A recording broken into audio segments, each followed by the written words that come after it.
So welcome everyone for another session of the GSE Conference 2021.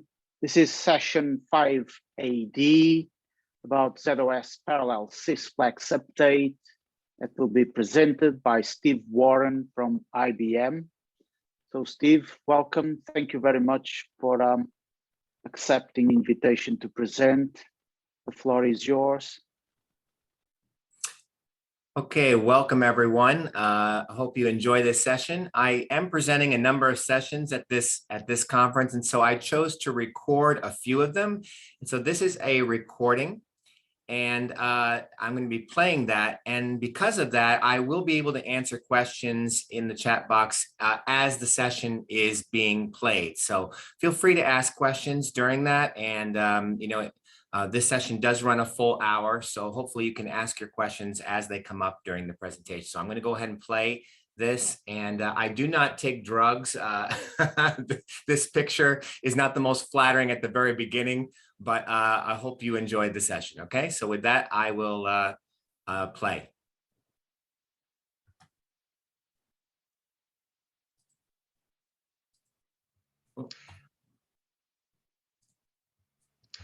Excuse me just one second.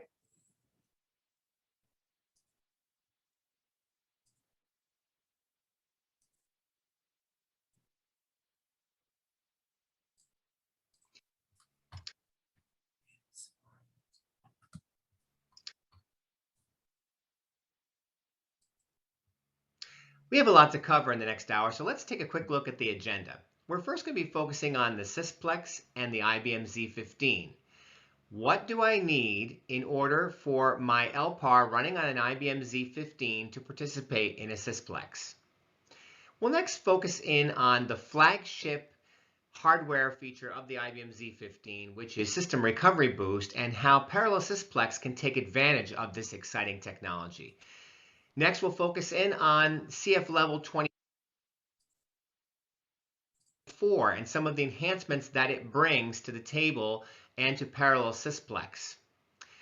Next, we'll have an update on the transport class simplification and tell you about some things to be aware of when implementing transport class simplification.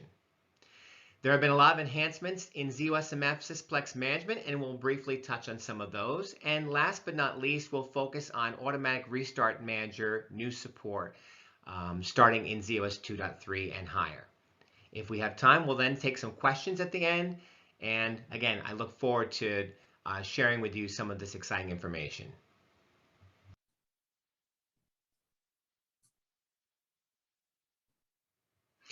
Some of the discussion in this section will also be highlighted in the ZOS support for the IBM Z15 that I will be co-presenting with Marna Wally later on in the GSE UK conference. But in this section here, we'll talk about some of these items in just a little bit more detail. On this chart, you can see a lot of the IBM Z15 updates and enhancements from a Sysplex perspective. Of particular interest, I'd like to just highlight a couple of things. On the Z15, the maximum number of physical ICA SR coupling links per CPC has increased from 80 on a Z14 up to 96 on a Z15. The maximum number of eternal coupling chipids per CPC has also gone up on a Z15. They used to be 32, and it's doubled now to 64. And of course, the Z15 uses a new level of the coupling facility, CF Level 24, which provides optimized latch management, improved message path resiliency, as well as changes to the default for dynamic dispatching. And we will also focus on CF monopolization avoidance. Like all other iterations of hardware, a parallel Sysplex can contain n-1, and n-2 levels of hardware to coexist within the same Sysplex. This means when you have introduced a Z15 into your Sysplex, you are going to have to make sure that you don't have more than n-2 levels of hardware. And the next slide will illustrate this a little bit more clearly. So in this slide example, you can see that we have a pre-existing Sysplex that has a ZEC12 or BC12 as well as a Z13 and a Z14. When we get a Z15 and we want to add some of the LPARs in that Z15 into our Sysplex, we are going to have to get rid of our ZEC12 and move those LPARs that are part of the Sysplex on that ZEC12 over to a Z13, a Z14, a Z14 ZR1, or a Z15 T01 or T02. So as you can see, again, N-2 levels are supported within a parallel Sysplex.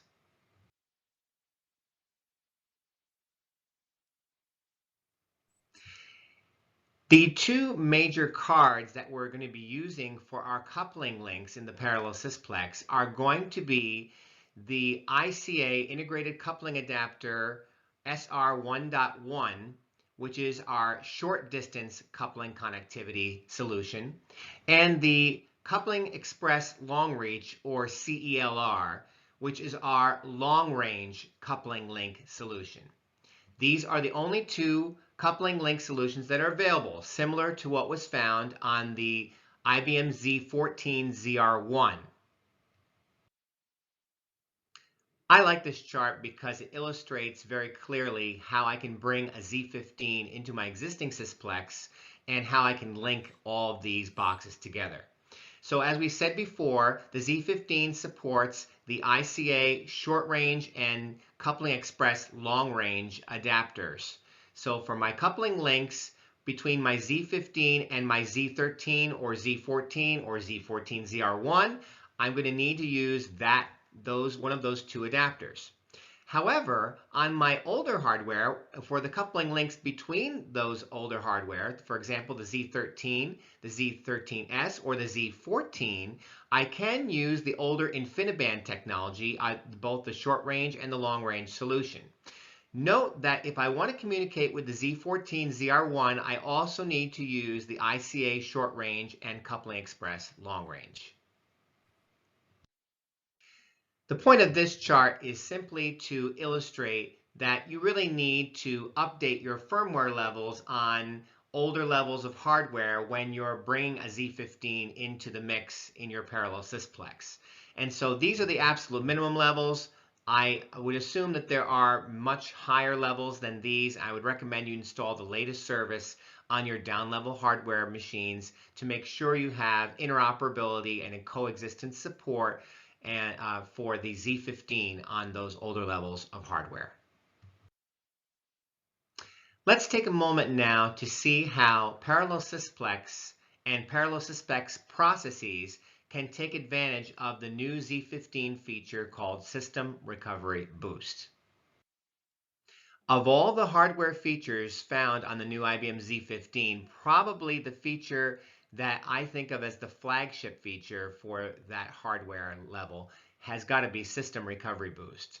System Recovery Boost allows you for certain strategic times during your execution to be able to harness untapped additional resources on your mainframe without incurring any additional IBM software licensing costs. So one of the boosting periods, as it is referred to, is what referred to as shutdown and IPL boost. So this shutdown and IPL boost allows you for a 30-minute period for shutdown and up to 60 minutes for an IPL or startup to be able to use and harness additional capacity on your machine to accelerate those shutdown and startup activities. You also will get a faster GDPS automation actions because those actions will also be boosted.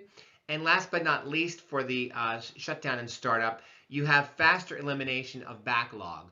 What we mean by that is after you have boosted, after you've IPL'd your ZOS, you will have additional time to catch up with some of that workload that was backing up as a result of the outage that you took in bringing down and recycling that operating system. Now, while System Recovery Boost is great for shutdown and startup of the operating system, there's also a newer version of the Recovery Boost called Sysplex Recovery Boost. And what Sysplex Recovery Boosts allow you to do is to accelerate certain parallel Sysplex recovery processes to minimize the disruption that those processes incur and to return to steady state operations as quickly as possible. There are a number of big Sysplex recovery processes that can take a lot of time and can result in workloads suffering while they're running. And they include having a disk failure of some sort, a failure of a data sharing member that has locks being held, a system failure within the Sysplex, a CF structure failure, a CF failure in of itself, and finally a KEC failure. And a lot of times these particular recovery processes, they can have workload impacts, maybe not for a long term, but while they're running, workload can suffer as those processes consume large amounts of CPU power. On this chart is listed 4 recovery processes that take place as part of Sysplex recovery. They leverage a new class of boosts called recovery process boosts. Each one of these boosts can help you reduce the disruption caused by the Sysplex recovery actions and maximize the benefits of your Sysplex environment. And remember, there is no increase in the IBM software licensing costs. So, how does this all really work? Well, each one of these recovery processes can avail themselves of what we refer to as a short duration boost. It takes advantage of the same general purpose processor boost and zip boost capabilities that are used to accelerate IPLs. But now, in addition to the IPLs, you can also use that boosting capability for Sysplex recovery processes, including these listed here on the chart.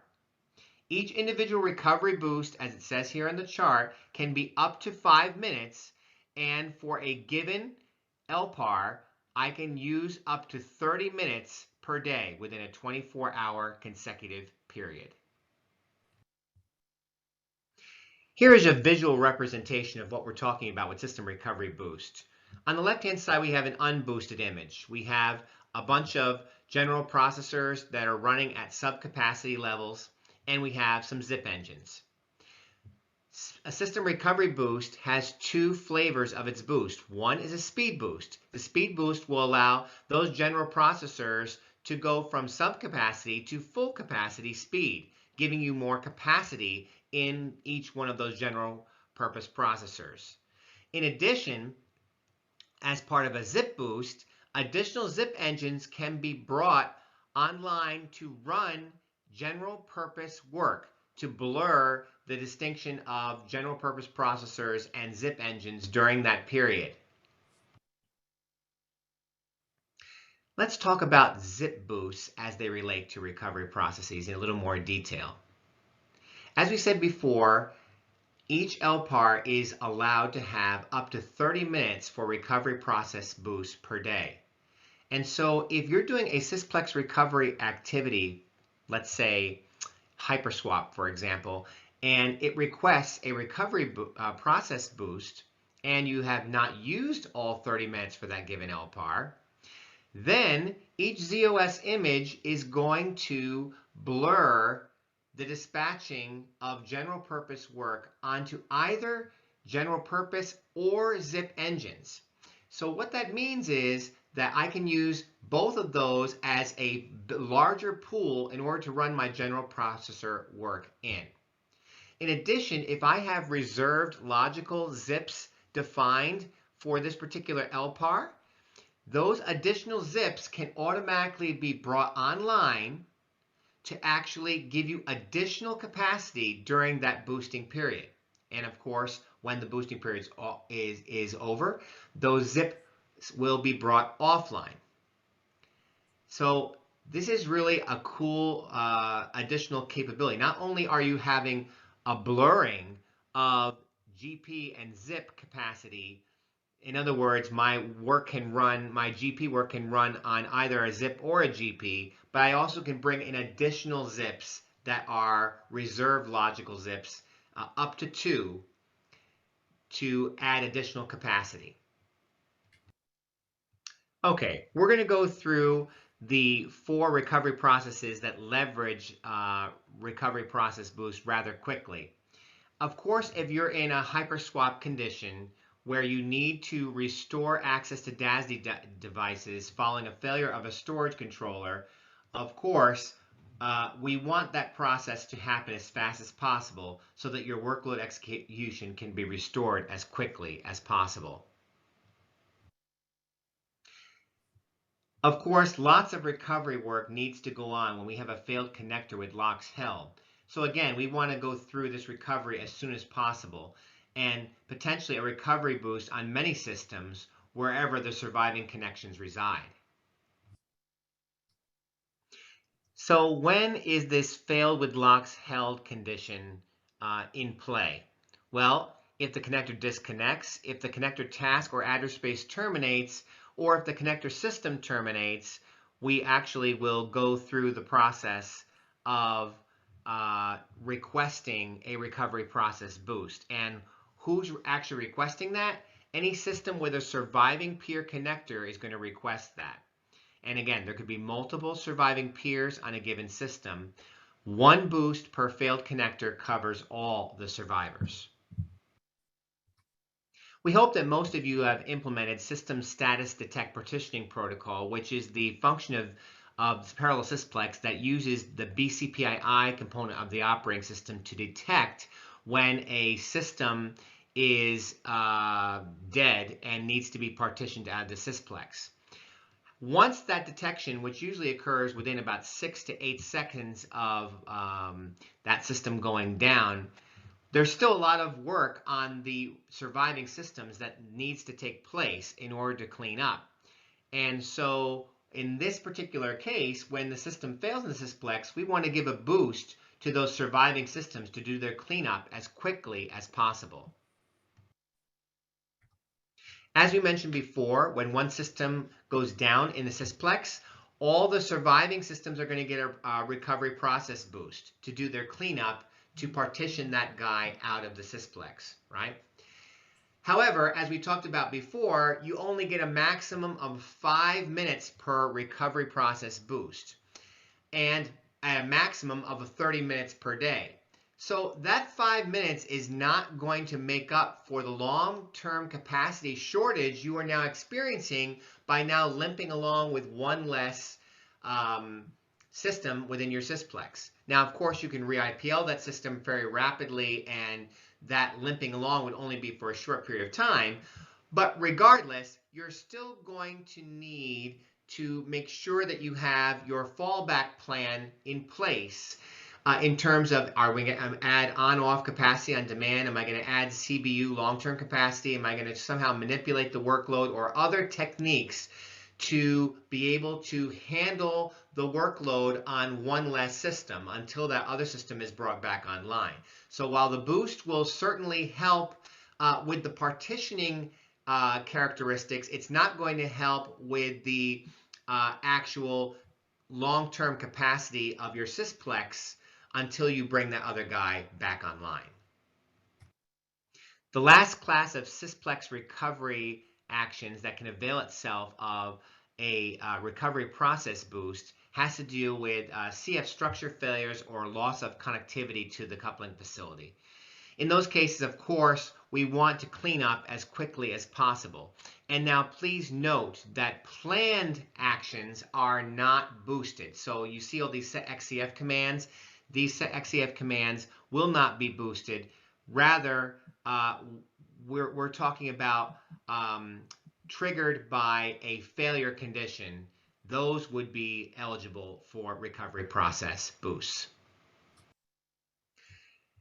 It's important to understand that a single triggering event, a single Sysplex recovery action, may actually spawn multiple requests for recovery process boosts. And that might be on the surviving systems. It may be on the systems that have connectors to a particular structure, et cetera, et cetera. So the bottom line is there may be multiple recovery boosts that occur on multiple systems within the Sysplex for a given event. And it's also very important to understand that just because your particular system has been boosted with a recovery boost does not necessarily mean that the Sysplex partitioning is going to get all of that CPU, of course. Here you can see some new display support for System Recovery Boost, this new diplinfo boost state command. And in the first example, we're talking about IPL boost, but for what we're focusing on today is example number 2. So in this case, it identifies that this is a recovery process boost, and it even tells who is the requester of that recovery boost, and it will tell you which boosts are active. In this case, we have a zip boost is active with 2 transient zip cores. That's the maximum number of incoming additional reserved processors that can be brought online. And of course, we have speed boost, which is also active, which will take my subcapacity general purpose processors and run them at full capacity. We've had some folks that give us some scenarios that say, well, what happens if I have these boosts that are running in parallel? What's going to happen? Well, at any one given time, it's either one or the other. They're never going to overlap. Okay, so when a shutdown or IPL boost is active, recovery process boost will never be started. And likewise, if a recovery process boost is currently active and then someone initiates a shutdown boost, that recovery process boost will be canceled. Okay, well, these are all good things, because what's going to happen is that that recovery process boost 30-minute window will not be increased, and that counter will not continue to run as soon as I begin the shutdown boost, for example. We've had clients ask about how effective are these recovery process boosts. And of course, the standard answer is going to be, of course, your mileage may vary. It's going to depend. And it depends on lots of factors, including timing, load, and competition. So let's just talk about one or two of these right now.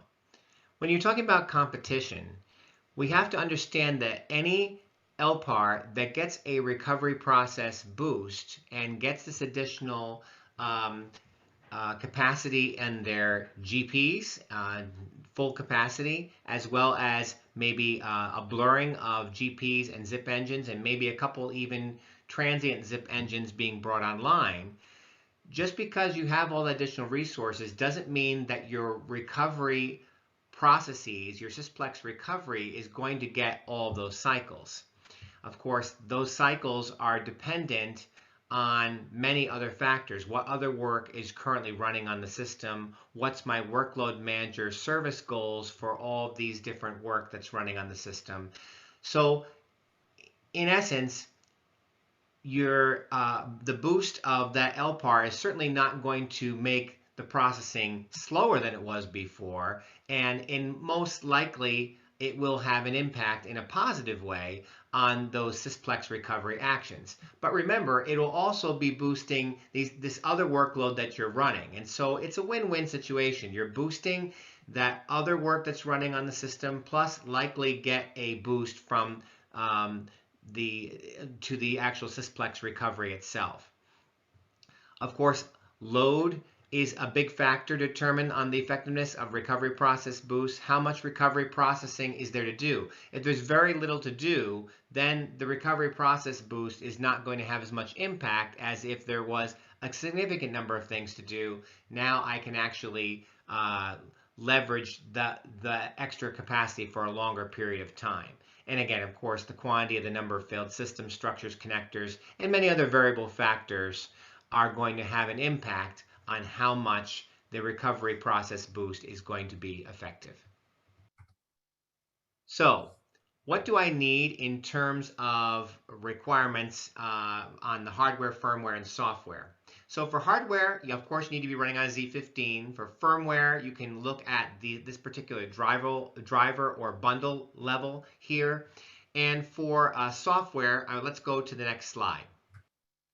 There's probably 3 different ways you can apply maintenance here. One way is to use the fixcat ibm.function.system recovery boost that will list all of the service that you need in order to avail yourself of that function. The next way would be to use the umbrella APAR OA59813, which will prereq all of the APARs listed below. And last but not least, you could apply each one of these APARs listed below separately. The very heart of data sharing of a parallel Sysplex is the coupling facility, right? That coupling facility has got to perform. It's in high demand. There's lots of applications and system services vying for CF resources and demanding that it runs well. What happens if one particular application is hogging the resources in the CF? It can impact others, and we definitely want to avoid that. The CF has a finite set of resources. It has tasks that do the main processing.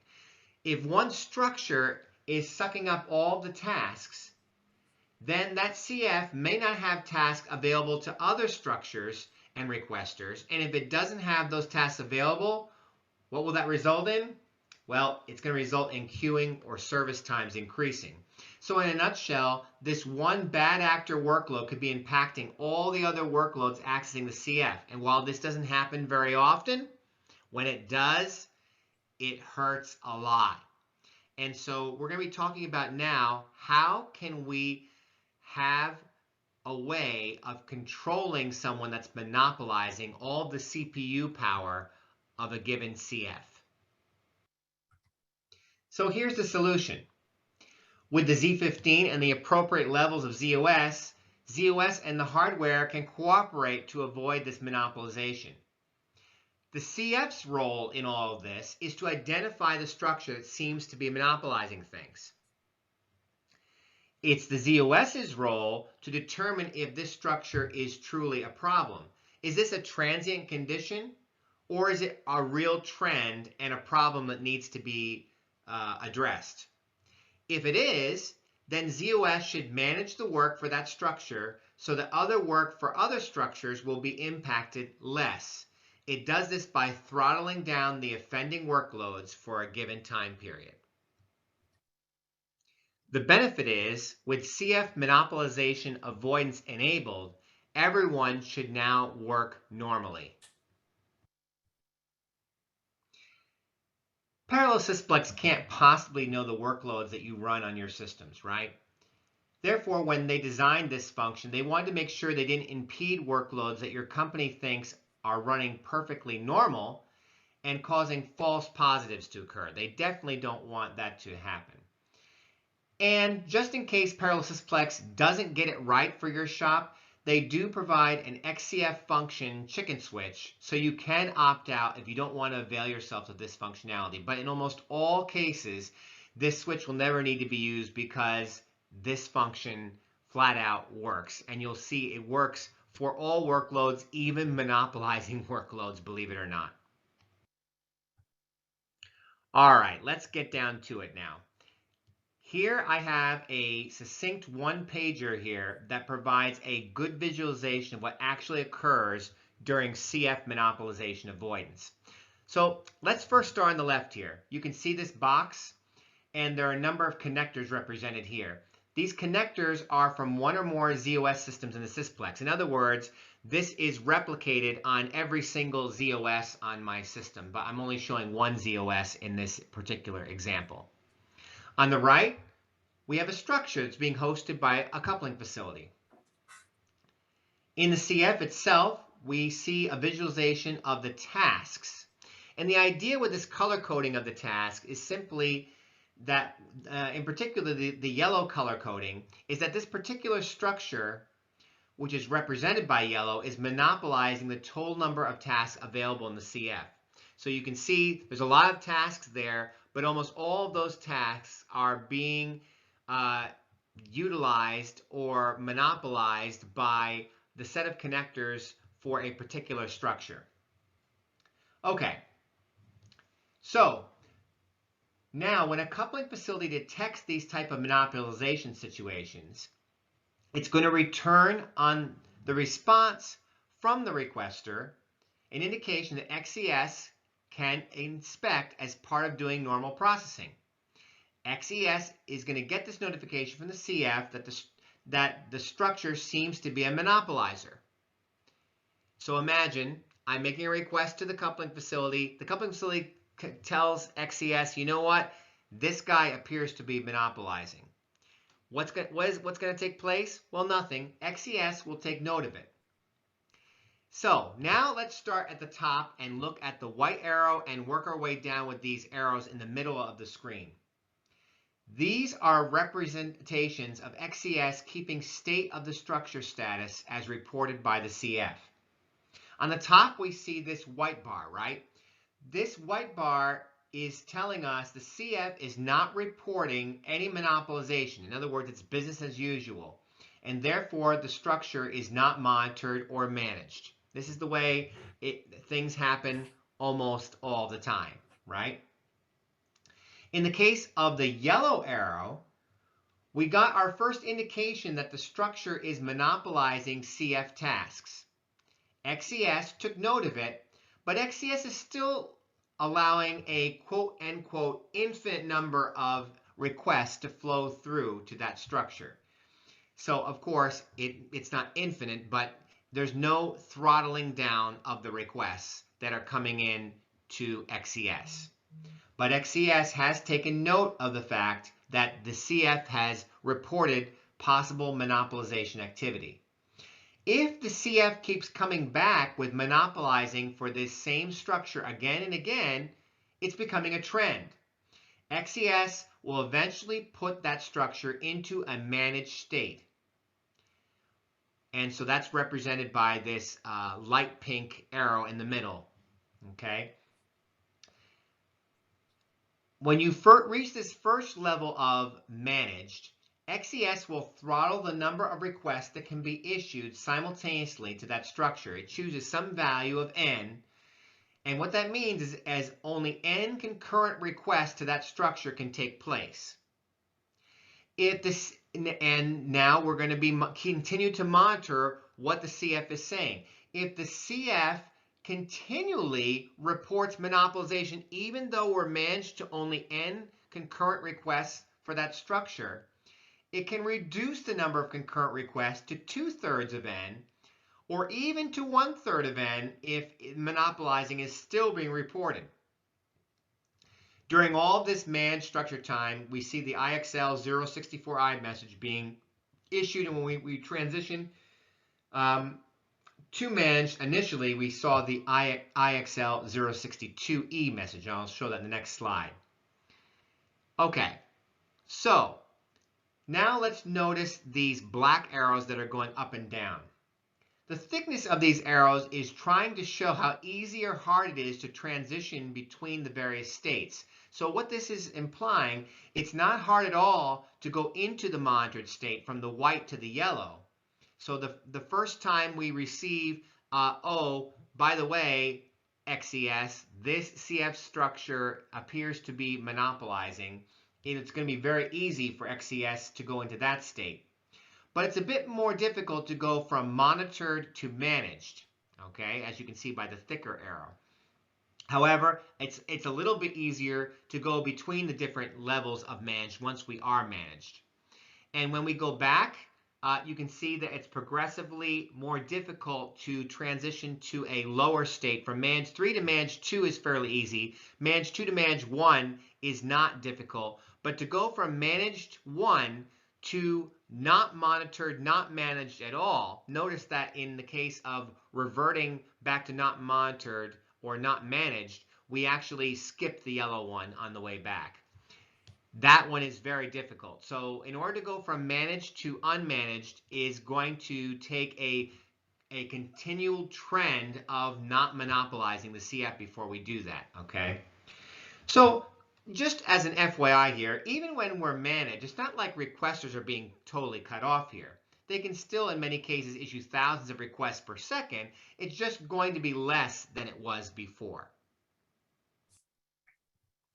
There are a number of new messages in support of CF monopolization avoidance. Let's take a look at some of them right now.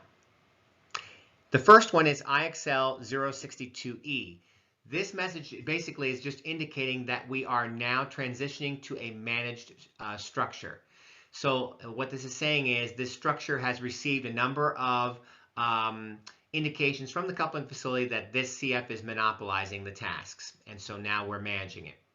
If you are in manage and you switch between managed 1, 2, and 3, or back to 2 or back to 1, you'll receive this IXL 064I message, which basically says the level of management has changed. And so you can see the level based on monopolization ID 1, 1.1, or 1.2. And lastly, IXL 063I is saying, hey, we are no longer managing this particular structure. It's going back to unmanaged and unmonitored. So our testing has shown that this works really well. CF monopolization avoidance successfully managed the CF monopolization. So requests for the non-monopolizing structures went back to normal throughput and service times. But what's really amazing and incredibly, at first, incredibly non-intuitive is that even monopolizing throttled structures enjoyed better service times and throughput. How on earth is that possible? Well, when we reduced the latch contention by not having these monopolizing structures, and we improved cache coherency, and queue length was reduced, better service time and throughput. So this is a win-win for both the non-monopolizing structures as well as even the offending structures. The point of this slide is to say that there's a lot of sophistication in the ZOS XCS code dealing with monopolization. There's some pretty good trend analysis going on here to make sure that XCS doesn't do any of these knee-jerk reactions to the coupling facility reporting monopolization or not monopolizing. So great, how do I enable this function? Well, in 2.4 and below, you need to explicitly enable it. And of course, we recommend that you actually take that action. So how do you do it? Well, at IPL, you can do it via the couple XX function statement. Dynamically, you can do it through the setXCF functions command. On 2.5 of ZOS, it is on by default. If you don't want to have it enabled, you're going to have to explicitly disable that function. CF monopolization avoidance really needs to be enabled Sysplex wide. Think about it.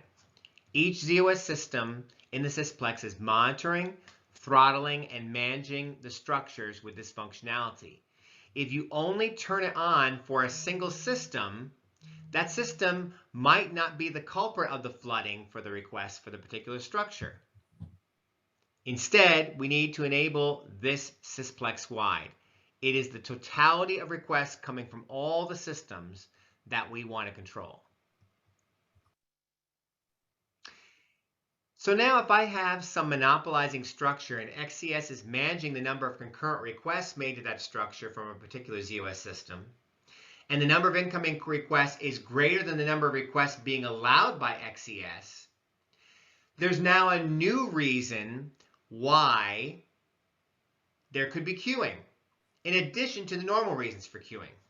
So RMF in its coupling facility structure activity report, and it's just an example is listed right here, will list another queuing reason and the number of requests that got queued and what was the impact to the service times, etc.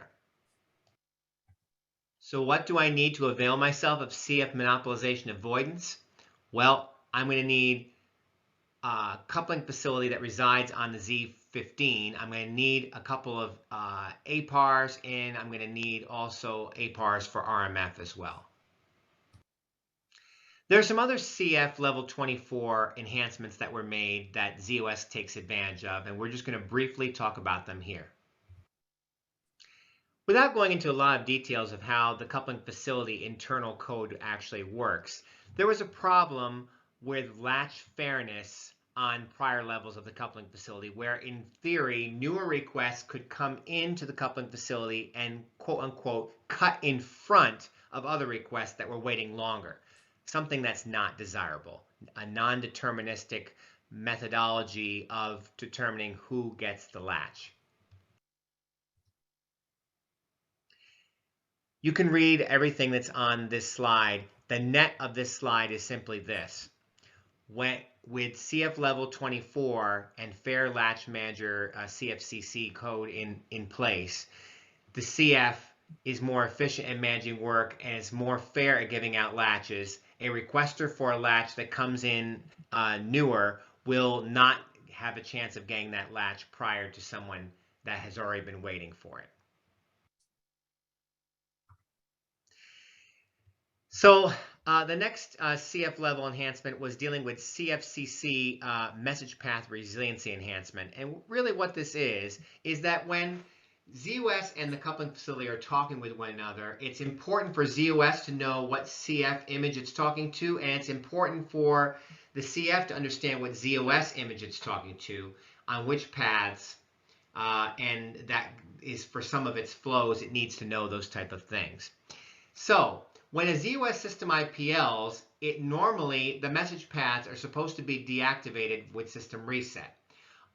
Unfortunately, a message path may not always get deactivated during system reset or IPL processing. And what happens is that this message path is left active. And so what ends up happening, the net of all of that, is that this message path does not get used when you re-IPL. And while this is an extremely rare condition, it is a bad condition because there's a message path that's not being used. So the nutshell of what this enhancement provides is a better resiliency of this condition. So even when the message path has not been cleaned up, when a system reset or IPL has been done, during the path initialization, z/OS has the ability to gather diagnostic information and to reactivate the path to automatically correct the problem. The message path is now available. The last CF level 24 update that we're going to talk about is changing a default dispatching. Let's first talk about engines and the coupling facility. Of course, dedicated processors or shared processors can be allocated towards a coupling facility. If you have dedicated processors, of course, that's going to be your best performance. That's generally what you want for production level coupling facilities. But you can use shared processors for some limited production CF environments, as well as for test and development. And it's a more economical way, of course, of using processors. So if you are using shared processors, there are several different dynamic dispatching modes. And without going into a lot of details, let's talk about the extreme cases. Dynamic dispatch equals off is LPAR time slicing completely controlling the CF processor. So if I make a request from z/OS to my coupling facility, I will only get control, that coupling facility will only get control to process that request when LPAR time slicing gives it control. Dynamic dispatching equals thin is an interrupt-driven model in which when I make a request, it can actually cause an interrupt, which can then cause my coupling facility to actually receive control. So, of course, this seems to be by far the most ideal methodology, and dyne dispatch equals on is kind of a hybrid of the two. So, the bottom line is one of XCF's primary roles is to provide a mechanism to transport messages between address spaces or systems. These messages are sent through XCF signaling paths. And transport classes are a way of grouping or segregating XCF signal resources and assigning XCF messages to a given set of resources. When an application sends a message for XCF to deliver to another member in the same XCF group, XCF is going to assign that message to the most appropriate transport class based on the message size, the XCF group that issued the message, or possibly both. In most cases, the size is used to determine the best transport class because this results in the most efficient use of the available signaling buffers. So, we are going to be now talking about why we would want to eliminate the need to define those particular transport classes and to have transport class simplification. Well, I just said about all the good reasons why we use transport classes. So why on earth would we talk about eliminating them? Well, today's workloads are more dynamic than ever before, right? Workload variation can come in the form of more or less volume. You could have changes in arrival rates. You could have changes in signal rates. You could have sudden bursts by different members or poorly behaved members popping up and much more. So the problem is static transport class definitions just don't cut it for this type of variation. It's just way too dynamic. You really need ZOS to be able to respond and to react in real time. So we need to be responding more dynamically to the observed behavior of the Sysplex. And we also would like to remove the complexity of clients trying to get it right for a particular point in time, never mind the fact that the workload is rapidly changing. So, in order for XCF to eliminate the need for transport classes, it must ensure that things work as well as when you use transport classes. So the points here are that XCF must automatically have timely message transfer to ensure the fastest throughput and minimum signal delivery times possible, particularly for small messages. As in most Sysplexes, over 90% of the messages tend to be less than 1 kilobyte. So of course we need to make sure that they are delivered timely. XCF, of course, also needs to ensure that it is using signal resources in the most optimal way. If it does, they're going to be providing more capacity for the system. So as you can see here, we're focusing on size segregation. Group segregation is a future objective of XCF, and while not addressed directly with the iteration of transport class simplification, the belief is that most class definitions can be eliminated. The transport class elimination by size segregation doesn't really specifically address group segregation, but message isolation, where XCF already since 2.2 refuses to accept any new message out requests for a member that has too many signals queued for too long, will mostly control the ill-behaved members already. So let's just talk about timely message transfer for a moment.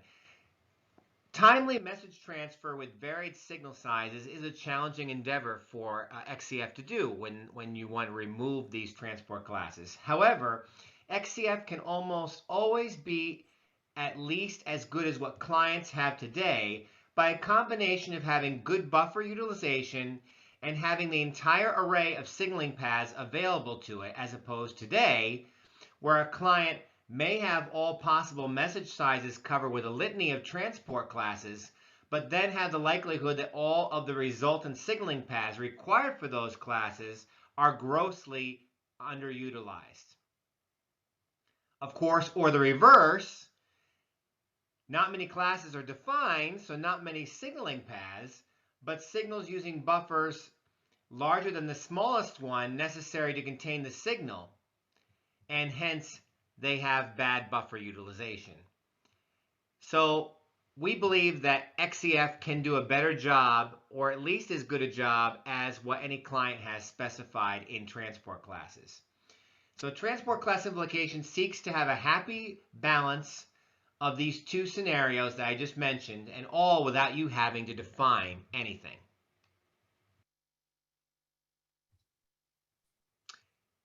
So what's the solution? Well, by default, XCF is going to take over the management of size-only transport classes. XCF is going to visualize these signals to you via a new pseudo transport class called _XCF MGD. The resources that get assigned to that new pseudo class are all the size-only transport class resources. In other words, the buffers and signal paths used by the size-only transport classes become XCF managed. XCF is then going to take care of how to best deliver those signals. The benefit here is that you no longer need to define or monitor those resources anymore. Let the operating system worry about it.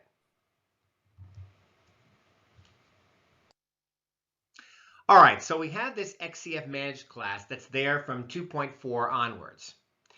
The XTC size function switch being enabled is what's going to allow XCF to use that new class. It's enabled by default.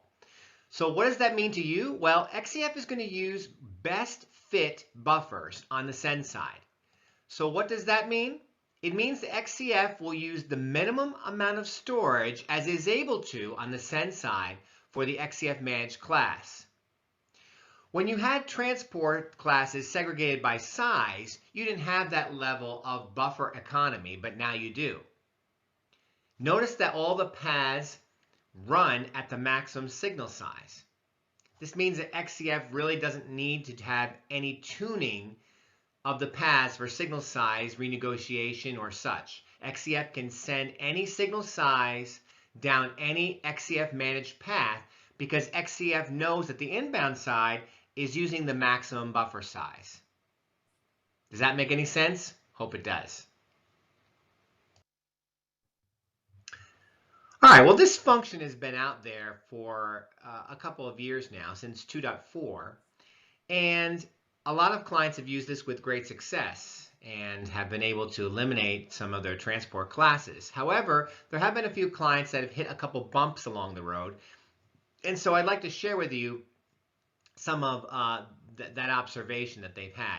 And the observation is that maybe this transport class elimination actually works a little bit too well. And what do I mean by that? Let's take a step back. First of all, we have to understand that XCF stores its message buffers in below the bar in a data space. Okay. We also need to understand that max message is a control that allows an installation to place an upper limit on the amount of signaling storage a system can consume. So when you're using XCF managed pseudo transport class, it inherits its max message value from the sum of the max message values for size only transport classes, and then it adds a sum of also max message values for outbound paths. So if you have a very large max message buffer and you have a flood of messages coming in with XTC size enabled, you might have the perfect storm. Why? Well, XCF always receives with the max signal buffer size. So what does that mean? When you get this very large flood of messages, you do the math. The max signal buffer size times the max message value equals a very large number that could exhaust the below the bar storage. So what recommendations do we have? Well, two. First of all, if you install this APAR listed here, OA60480, while it does not reduce the total number of storage allocated, it does allocate in the storage in a much less precious commodity, which is above the bar storage. So just installing the APAR, you may not run into out of memory conditions or not being able to get enough storage to handle all the message buffers, but you still will have a lot of storage consumed. Our other recommendation is to consider reducing max message for your existing size only transport classes. So XCF is going to inherit those lower values. Now, and by doing so, you're not going to be allocating as much storage. And by the way, this is actually a good thing because transport class elimination works best when no buffer conditions are encountered. It's going to prompt the recycling of those buffers better. So we'd recommend that you install the APAR and consider reducing your max message size a little bit for your size-only transport classes. All right, let's switch gears a little bit and discuss some of the ZOSMF Sysplex management enhancements that have been made to help the ease of managing your parallel Sysplex environment, especially for our early tenure team members. So as a quick recap, there is a Sysplex management plugin. You can simply go into your ZOSMF ParmLab member and enable the Sysplex management plugin. You'll probably have to do some security settings to see who has the authority to do so. And then you can do all kinds of very cool things which have been introduced over the last few releases of ZOS. And we'll just talk about them very quickly right now. So ZOSMF Sysplex management capabilities, it first started out with just being able to view both from a table and graphical view of how your Sysplex is laid out in terms of coupling facilities, links, structures, members in the Sysplex, etc. And then in future releases, we allowed you to modify that configuration. So you can do Sysplex-wide commands. You're able to look at all the commands before they're actually issued. The commands that you issued for parallel Sysplex are logged and retained across IPLs. You can see who actually did them, and there's a whole bunch of commands you could do, whether it's rebuilding structures, duplexing, reallocating, doing stuff with coupled dataset creation, even coupling facility actions and coupling facility connectivity. So lots of functionality. And here we have a visualization of some of the modifies that you could do. So for example, I can right click on a particular structure and then say I want to do a structure rebuild, click on the rebuild, and it can actually fire off the structure rebuild automatically under the covers for you. And you can look at the command logs. You can actually even preview the commands it's going to issue prior to it actually issuing the command. So lots of cool functionality here that's been around for quite a while. A couple things are new or newer to the ZOSMF Sysplex management plugin. So through this plugin, you can create a new coupled data set, set the primary or alternate, or do a switch of the alternate to the primary. So that's been around for a little while as well, but when you create a new coupled data set, it'll automatically populate most of the values from the current active coupled data set or from default values. And these values are error checked automatically to ensure values are within the expected range. And there's also great flexibility here. For example, when you wish to switch your alternate coupled data set to be the primary, previously with the Sysplex management plugin, you could only choose a pre-existing coupled data set as the new alternate. Now you have the flexibility when you need to create this when you need to have a new alternate coupled data set to create a brand new one right there. And the values used to create that new coupled data set can be based on an existing coupled data set or populated with recommended values. So again, just really having a comprehensive view of when I need to work with my coupled data set, that I now can use ZOSMF Sysplex management to do so instead of the JCL batch utilities that are provided by default. A very new function that has been just made available through the continuous delivery stream and available by default on ZOS 2.5 is this idea of a CFRM policy editor. You can now view, update, and activate your Sysplex CFRM administrative policies from the ZOSMF UI without requiring you to interact with jobs. In addition, the CFRM policy editor now allows you to perform actions such as bulk editing of the CF structures and more that are not even available with the traditional batch utility. So in this case, they've actually one-upped the batch utility and have done some additional things that are not available with that utility. So I thought I'd walk you through a step-by-step example of exactly how easy it is to edit a given CFRM policy using ZOSMF. First, the user is going to select the Sysplex from the Sysplex graphic topology view, and then they're going to right-click on that Sysplex and then select the CFRM policies from that pull-down menu. And then what appears will be a list of the CFRM administrative policies for that given Sysplex shown here on the right-hand side.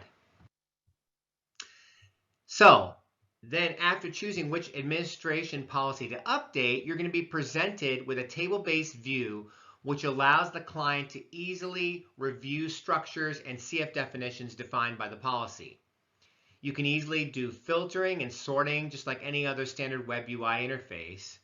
And to add a new structure definition, you're going to simply click on the Add button. When you do that, you'll be presented with a panel as shown on the right-hand side here. And again, all of the default values are specified here, and it gives you a lot of error checking that automatically will allow you to only specify values that fit within a range, for example. Another cool capability that is provided with the CFRM policy editor is the ability of doing bulk editing of structures. So from that previous screen, I can now update values of multiple structures at once by selecting those structures and then clicking on the modify button. So in the right-hand side here, I have a couple structure names that are listed, and I'm going to click on the modify button that's listed on the screen. You then can update one or more of those attributes for this selected structure by either an absolute value or by a relative percentage value. So again, this is really cool. If I want to reduce multiple structures by, let's say, 25%, I can do so in one shot using this utility. All right, on the home stretch, we're next going to talk about an ARM enhancement that was made to support restarting system tasks. Okay, so ARM now supports system tasks. What does that mean? Well, ICSF kind of uncovered this limitation of ARM, and ARM fixed it so that ICSF wouldn't have this problem anymore. As you may know, ICSF can now be started earlier in the IPL via an IASYS XX specification. And if it's chosen to start earlier, it's going to run as a system task instead of a started task. So prior to this ARM now supporting system tasks, it did not support system tasks. And so the IXC ARM register that ICSF makes would fail because ICSF would not support a system task. The bottom line is it now supports a system task. And here are some requirements to support that. It's rolled all the way back to V2R3 as well as V2R4 and built into 2.5 via this APAR. And of course, you need an ARM couple data set and either already in use or specified in the couple XX Parmlet member. Well, we're right at the 1 hour mark for this session. And I just want to thank you for the opportunity of presenting about Parallel Sysplex Update. If you have any questions, we would encourage you to submit them now, or maybe I've already answered them during this recording. If not, you can also use my email address, which is on the title page of this presentation, to get more information. The GSE does recommend and highly value your feedback. So if you would scan this QR code or go to the particular session ID for this session 5AD to provide feedback, we'd greatly appreciate it. And by the way, don't forget all the wonderful charities that the GSE is sponsoring this go around. Thanks a lot and hope to talk to you right now.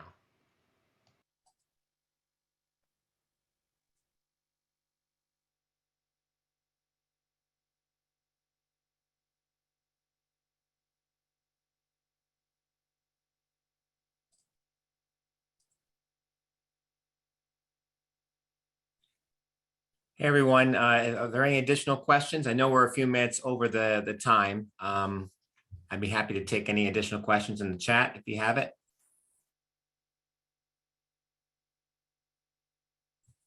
Looks like we're all good, Steve, and you're off the hook. Your presentation must have been that good, mate.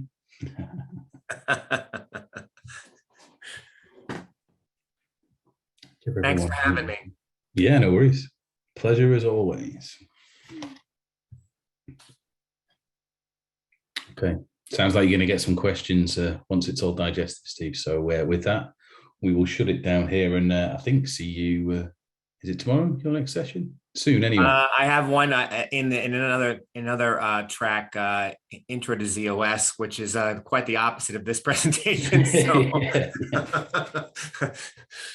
All right. Cheers, Thanks. everyone. Take care. Have a great rest of your afternoon. Yep. Cheers all.